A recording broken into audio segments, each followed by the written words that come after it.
magic's alive. Baby, on the east end, we can do it again. We can do it again.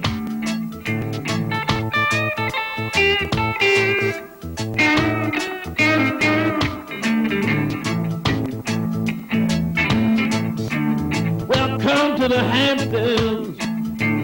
Gonna spend your time. You can have some fun. Drink some local wine.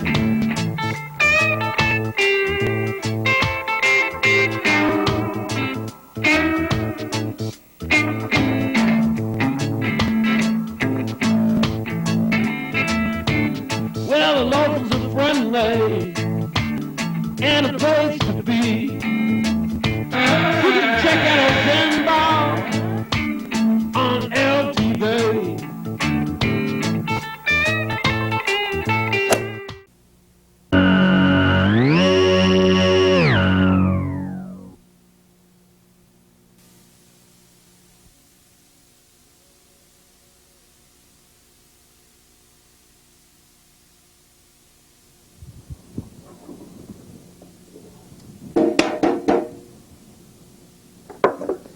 Guess it didn't work when it was on the Earth.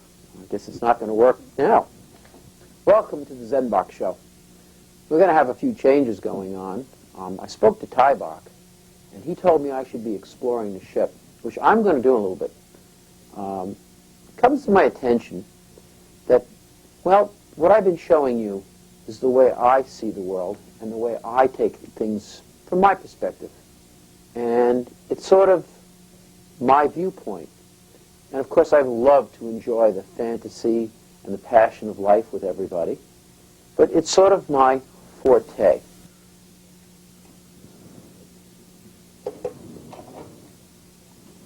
Mouse ball's gone. Ah, Tybach, why does he do these things to the mouse ball? He plays with that. He's been getting into my computer. Every time I change something, I have little things that Dad likes to keep in a computer, and I don't think Tybach should be playing with. Little things like my financial statements, going back over 160 years, you know. Well, what I need to do is get a security system in here. Hey, Zach, Zenbach here. The Z's, we're together here. I love it, Big Z. Terrific. Yeah, how you doing? Great. Great. So this is a place where you get cut up, huh? You can if you're not careful, but if you know what you're doing, it's not going to happen. Yeah. So you got anything to show me in the way of swords? What would you like to see? Something big. Something big. Something big. Well, I have a terrific little, as it's referred to, a war sword. This is manufactured. It's a production piece by Cass Iberia. It has a 38.5-inch functional blade. It is steel-wrapped grip, brass pommel, straight brass quillins, or guard, as some people like to refer to it as. This was probably prevalent 12th, 13th centuries, although this is made of modern steel. This particular blade is what they call 420 industrial, or 420J industrial stainless. Back in the 12th and 13th century, it would have been some type of an iron alloy, a very much heavier. Its main function would be for a foot soldier to try to take on another foot soldier in heavy armor, or to take out the legs of a horse as he's being attacked by a knight on horse. Ouch. That's correct. And then he might drop this in favor of a smaller short sword, such as is mounted here. Oh, thank you. I got it. This is actually called a pointer sword. Poitiers, which is French. It's like a squire.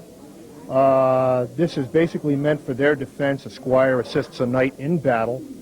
But the same gentleman, if he carried this, might actually have one of these. And if he demounted a knight in battle who was on horseback, then he would use this to finish him off. Okay. This is a carbon steel blade. Again, it's manufactured by Cass Iberia. It is a production piece. It is sharpened and functional. And this one in particular is made in the Philippines. This is made in Toledo, Spain. Quick question. Quick question. On the top here, I see a big red sword and I see a spear. Okay. I'm going The to put spear- this one down here. Ouch. The spear is believed to be, so I'm not going to say that it is believed to be a Zulu piece. It's kind of unusual if it is because I'm not familiar with the Zulu having the twisted iron frame or iron shaft as this has. It's a little short for a Maasai piece, but it is definitely African, and it's taken a lot of interest with a lot of curators, museum curators in particular, but it is considered a modern piece. This was manufactured somewhere in the late 50s, early 60s, based upon its construction, because this twist is not something that would have been seen in the early 1900s, back when the Zulus were on the rampage or whatever. But it is hand done. The way they did it was they took a single piece of wrought iron stock, shaped the blade or the spear blade as they wanted, and of course if they were going to be ornate and twisted, they would do that as well. The base of the upper shaft to fit to the wooden handheld portion, or grip, would have been flattened out at a cherry red heat, or about 1800 degrees, 12 to 1800 degrees, and then at that temperature wrapped around the wood. Now, of course, heat expands metal. As this metal cooled, wrapped around the wood, it would tighten and thus not come loose. So even the Africans, the ancient Africans, if you want to consider their art ancient, even they were well adept in knowing how to manufacture, how to engineer a proper piece of steel, for a weapon or otherwise. You get to see any of the Renaissance fairs? Or I've attended King Richard's Fair in Carver, Mass. It's a blast. I would recommend it to anybody. you know, they do like medieval food and... They do medieval food. They have jousts. They even have comical routines that the audience can participate in. Puppets, Punch and Judy, you know? Absolutely. They have street fairs as well. Hand-blown glass, handmade pieces as well. You know, none of what I have here, with the exception of this piece here, is handmade. All of this, as I mentioned, is production. But there are masters, sword masters there, that can make anything. So that you're saying that in this day and age, we still have the craftsmen out there? Well, if they're going to take away our guns, can we have swords? All right, well, I thank you for your time. Thank you. very much. Thank you. Pleasure meeting you, Thank you. Big Z. It's been a great time. You know, the seasons have been changing, and I enjoy the seasons changing. That's one of the things about the planet Earth, is that the seasons do change. Then again, if you live in a desert around the equator or up on the top of the Earth, it's always pretty much the same. But really, things on the Earth really do change. Lots of people to meet, lots of places to see. In fact, I want to share with you something we just did. Let's take a look.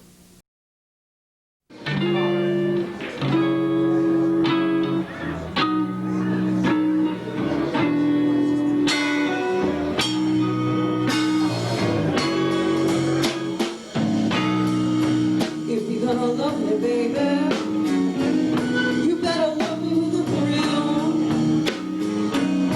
'Cause if you don't, I believe you all brother will.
center, baby. Trying to do my best. Better love me with a feeling. Better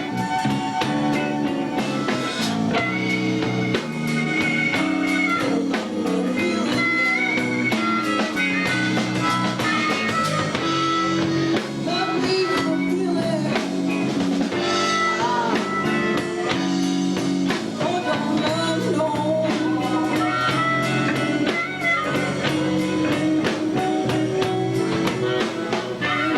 Don't be afraid now. Toby won't do you no harm. You got it made, baby.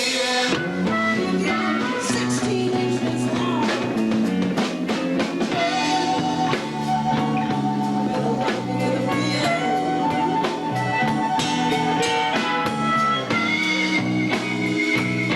Better love me with a feeling. Better love me with a feeling, yeah.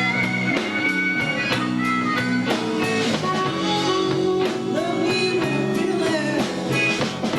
Oh, don't love me no more. I got one more verse for you.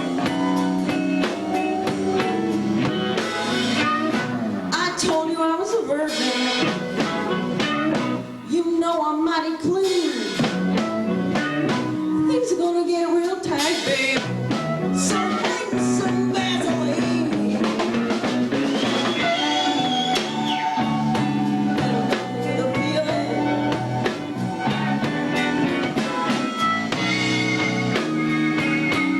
love me with a feeling, yeah.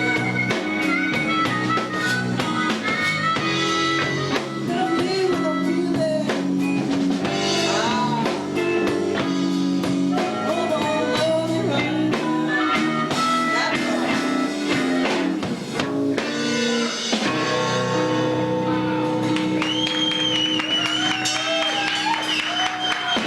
Thank you so much. Diamond Doug Barry on lead guitar. Johnny Otis on drums. Fletch Riley on bass. And last but not least, Blue Jay Gordon on harmonica.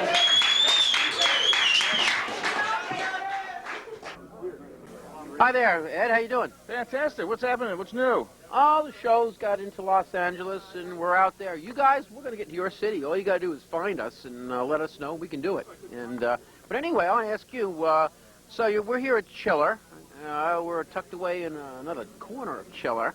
So tell me a little bit what's been going on in the latest these days with the vending thing. How was the setup today? Setup was slow because we've got a lot of things that we got to put together, and we're about the slowest people here. Did you ever have an erector set as a kid? Yes, I did. You know, you have a lot of glass that you put together and just display your stuff. And I guess what I want to ask you about is the interest you have in the kinds of items that you have, because you have a very diverse range of things that you're playing around with here. Yeah, well, when I was growing up, I always was into science fiction and fantasy, and I always had a fascination with it. And I guess I've never lost that. And as I get older, I take a look back to the old Greco-Roman mythologies, which I kind of ignored as a child, and I've started looking at them more closely. And so my interests have kind of gone into some of the really old mythologies and the earth-based religions and stuff. It's really cool, really very interesting. You know, well, I see gargoyles and wizards and fairies and griffins and I haven't seen mermaids. We got a couple on my show. There's a mermaid over here. Oh, we got a mermaid. We got a mermaid for you. Yeah. You want a shot of a mermaid? We'll bring a mermaid to us. There's a mermaid. All right, we have a mermaid, a pewter mermaid. She looks a little like a friend of mine named Cindy. I wonder why. Mention the artist. Who's the artist? This is done by a fellow named James Cook. He lives, I think, in New York State. Uh-huh. And James has been sculpting for quite some time. And this is a candy dish, I think. Yeah. Wow. Wow. Very. These are some of the newer things. And we got into some more of the skulls and the cauldrons and things like that. Let me just kind of bring this guy up here. This can be hung on the wall. Oh, I like that. I like that. My son would be going. He's great. Yeah. And so, we've gotten into some of the other, which is kind of a little bit off of from the old Greco-Roman mythologies into some of the more Gothic. Gothic. So you're going to be going to New York in the spring. Yeah. And in Massachusetts, you got stuff. You got stuff in Maryland. Yeah. All right, I'm going to bug out of here, All right. but I just wanted to show everybody the latest of the things that you're doing. Fantastic. All Good right. to see you again. All right, thank you. And behave yourself. I always will. I got to get those Scream Queens next, you know. I got a date with a few. Hey, let's hit the Scream Queens. Now. okay, sorry. Whoop, your wife's over there. All righty. Guys, you never know on Zenbach's forte. Hey! Well, Zenbach found a honey. Hi, I'm Zenbach, and you're Amy. Yes, I am. Amy, what are you doing here at Chiller? I am selling movies that I'm in and autographed pictures. All righty. And what movies are you in? I'm in Zombie Cult Massacre, Live Nude Shakespeare, Evil Ambitions, Rude TV, which is a Slash Man series, and Chickboxing Underground, Forgive Me Father, and I have one coming up called From the Teeth of Angels. Are you getting killed in these movies or what? I'm always the bad girl. Well, some of them are comedies. You're a so. bad girl, huh? Yeah. Okay, that's good these days, huh? Yeah. All right, being bad is good then. Yeah. I got that right. All right, the first Chiller? No, this is my second. I was here 2 years ago. I missed you. No, I talked to you then. When did we get you? You were upstairs? Yes, I was right out those doors. Yeah. Oh, okay. We did talk to you. Yeah. All right. There are 3 of us. Oh, that's right. Okay. Guys. Hello. Hi. Hi. Could you, we'll start one at a time here. Tell me who you are and what you do. I'm Amy Ballard. I'm an actress, and I was featured in Evil Ambitions. I played Victoria, secretary in a cult. Hi, I'm Jenny Wallace, and I'm an actress. And I was in Vamp's Deadly Dream Girls. I starred as the lead vampire, Tasha. I did not. Right there. No, it's all right. It's all right. And you? And I am Kendra Laub, and I'm an actress / student / secretary, lots of other things. And I was featured also in Evil Ambitions. I was Gretchen, one of the few sweet, nice people in the film. So I've got the sweeties. I got then the girls that do the biting. The bad girls. Oh, the bad girls. I love it. You lost the other 2. Yep. All righty. So, been busy the last year? Yes, I have. Very, very busy. I got a comic book coming out in December. It's called Made in Hell. Made in Hell. Then you do any of the comic book conventions? There's one in Big Apple. I've yet. only done one so far, but all we have is the ash can, so the comic book's coming up in December, and my picture will be on the back of it because I'm the character. Right. You look different from me the last time. Maybe Yeah? it's the hair. Yes. Okay. I think last time you were in more of the quiet look. Quiet, seductive. Yeah, I had a long dress on. Yeah, quiet, seductive. I don't Yeah. have as much clothes on this time. Well, I noticed. I think my audience will notice, too. Yeah. So, well, I appreciate your time. Well, thank you. No, thank you very much. Have a good night. Bye. Hey. Oh, I woke up this morning, yeah. I want everybody to know that I was the one who said, you ain't nothing but a hound dog. You sleeping at my door. You ain't nothing but a hound dog. You sleeping at my door. You ain't no good. And I ain't gonna feed you no more. Yeah, you told me you was high class, but I can see you now. Yeah, you told me you was high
I am Zenbach, and you are Tammy Parks. Tammy. So, you're here at Chiller, huh? I love Chiller. Yeah, isn't it a great convention? It's really fun. Yeah, so what you doing here? I am promoting myself and also promoting Titanic 2000, which stars myself and Tina Kraus. Okay, I take it, well, I'm looking at Tina and you. Yes. What's with the teeth, dear? Because I play a lesbian vampire. A lesbian vampire? Oh, I'm not going to touch this line. I have a friend named Howard. You should check him out, Stern. Oh, yeah, Howard Stern. Yeah, I think I've heard of him. Yeah, I think you heard him. So, talk about the movie. The movie's out or in Cape Theater. What are you doing with it? Well, it's shot on film. It'll be out in February of next year. And I play the Leonardo DiCaprio role. All right. Except I'm a lesbian vampire, and I seduce the Kate Winslet character, who is played by Tina Kraus. And it is an hysterical comedy. It's fabulous. It sounds like a vamp. Yes.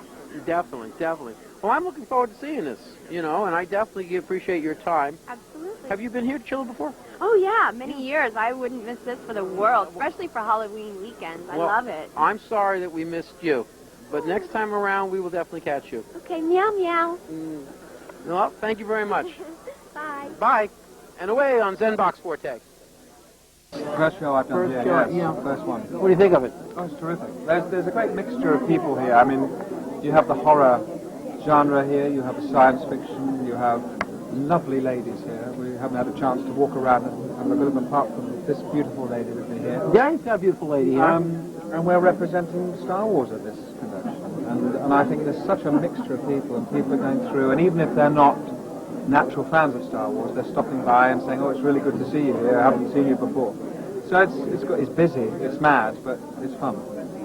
Yeah. So, have you done conventions West Coast? Yes, I have. Yeah. What are they like on the West Coast? Well, they're very Californian, really. Okay. They're laid back. Yeah. Are the fans as aggressive, or they're a little quieter? No, I think it's like when you drive in New York, you have to be aggressive when you're driving in New York. Don't drive in Massachusetts. Well, I've been to Boston. Yeah. But everyone's different from, like the north of England, very much different. Scotland, where I originally come from, they're very different from Londoners. Londoners, it's all on the go. They're polite, but curt. New York I love, because, you know, they say, you know, if you don't get on with it, you know, nothing happens. They'll expect you to say yes. Well, what do you want? I say, could you tell me directions? They'll want you to answer quickly. But I like the Americans. What do you think of the reissue? They reissued the... Yes, they did extra bits, because they called Femi Taylor, who's sitting next to me, Ula, who you'll have to talk to, because you won't be able to speak, because she'll drive you to delusions. Now, Femi was the only person called back to do extra bits. You know, she fitted the costume. Oh, that's the deal. 20 years ago. No, it's just... That was part of the deal, that I had to fit into the costume. I guess you had to work your way into that, or just the natural? No, you're a healthy girl. I was a healthy girl, yeah, so I was fortunate enough to get invited back because I fitted into the costume. Yeah. So I guess that was good for both of everybody, the reissue of the movie. Yeah, I think since the re-release, the interest has gone again. There's a new generation of kids who they couldn't see it, they only saw it on video, and the parents are now saying, well, we're going to see it in the big theatre. And the interest is such that we've been invited out to different conventions, not only in America, but all through Europe and England as well. There's a thing called Aristocrats, or I've just finished, about the late 1700s, British aristocracy in Ireland. And then next year I'm doing a pilot for a sci-fi series called First Frontier. Wow. Which you should see here in a year. About a year. I appreciate your time. Thank you very much. And I appreciate your time. Thank you very much. Thank you.